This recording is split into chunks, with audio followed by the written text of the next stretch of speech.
Hey everyone, welcome to AC Academy. Today we are going to be going over Algebra 1, Section 1.4.1, linear equations in two variables. So basically we're solving we're either creating an equation or we're solving an equation, a linear equation that consists of two variables. All right, so let's step into it looking at the first problem.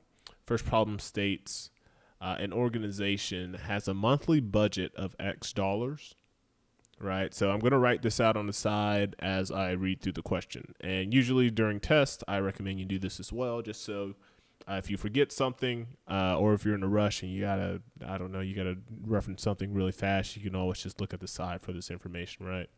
So X equals, and let me zoom in slightly, equals their monthly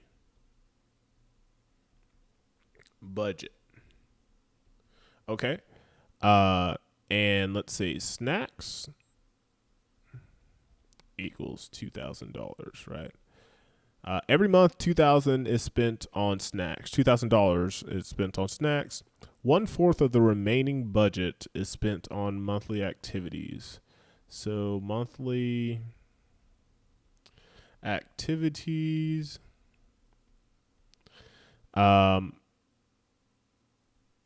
So monthly activities, let's say we're going to solve for this, right? So it says which function can be used to find the amount in dollars spent on monthly activities. So that's something we're solving for. So if we look at our standard format equation, right, our standard format linear equation, that's y equals mx plus b.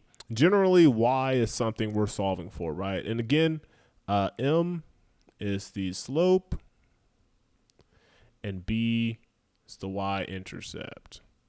Okay? So again, and these variables can be swapped out or whatever, but since y is something we're solving for, we're going to put monthly activities as y, right?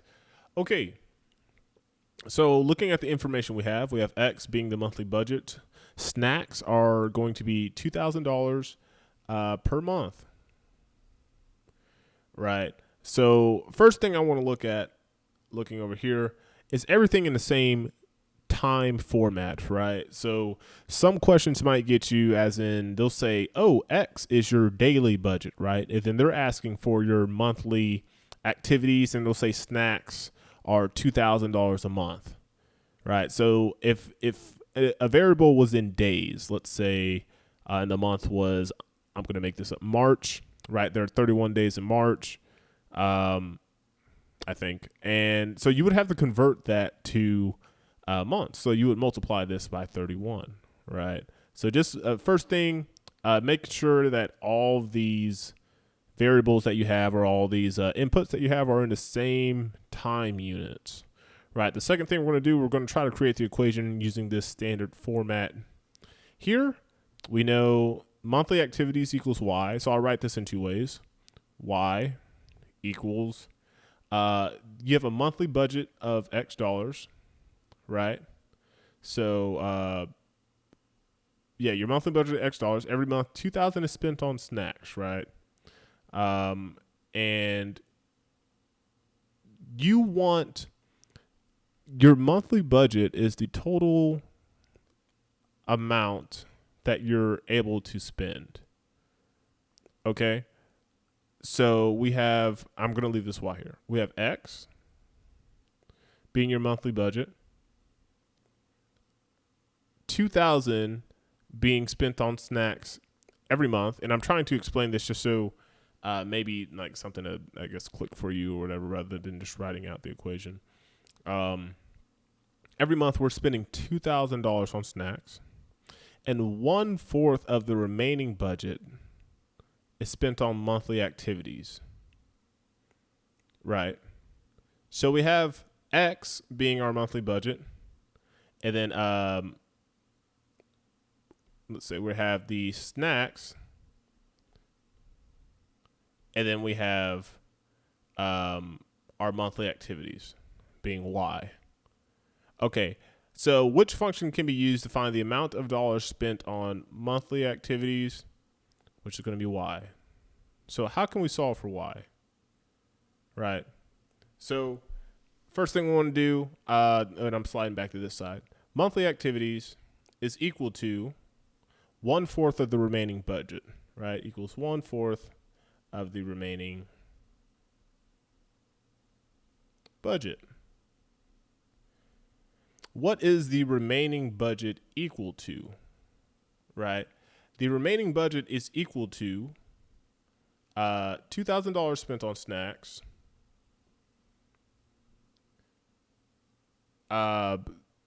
taking away your monthly budget, right? So your monthly budget being X. So I wrote this kind of backwards, but 2,000 plus X, because X is a set amount.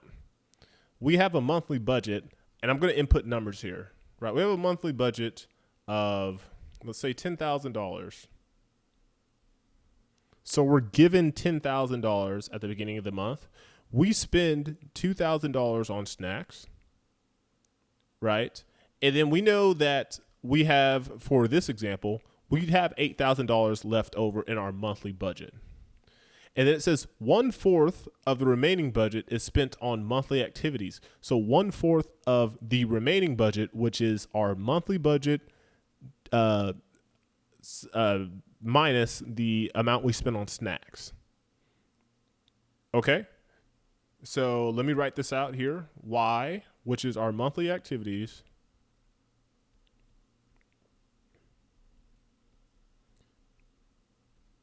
and that is equal to 1/4 of the remaining budget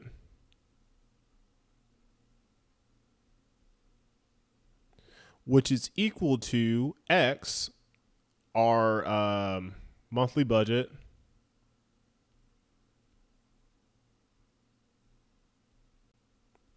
minus the amount we spend on snacks per month. So in the end, our equation will be, let me write this in red so you can see, Y, monthly activities, equals X, which is our monthly budget, minus $2,000 spent on snacks per month, times, sorry, times 1/4. Right, I left this part out, sorry. So to write it a little bit cleaner, Y equals 1/4 X minus 500. All right, and hopefully that makes sense. Let me talk through it again. You have an organization, your monthly budget is a set amount. So in this example, I said 10,000. We're given $10,000 in our monthly budget, right? Our snacks, we spend $2,000 a month on snacks. Okay, so our monthly budget is the amount given to us minus the amount we spent on snacks. That puts us at 8,000, right? And we know that our monthly activities are a quarter, so 1/4 of the remaining budget after we take out snacks. So our monthly budget, again, 10,000 minus our snack amount, which is 2,000, puts us at $8,000. And then we take 1/4 of that, and that is the amount that goes towards our monthly activities, which is variable Y. Okay, so hopefully that makes sense. If not, go ahead and put it in the comment section, and then maybe I can explain it in a better way, or maybe do another problem that's similar to that one. Right. Okay, so question 2, this table represents some points on the graph of a linear function. Write a function that represents the same relationship. First thing you got to notice here, whenever you're reading, this table represents some points on the graph of a linear function, right? Linear being the rate of change along the whole function is the same, okay? So write a function that expresses the same relationship.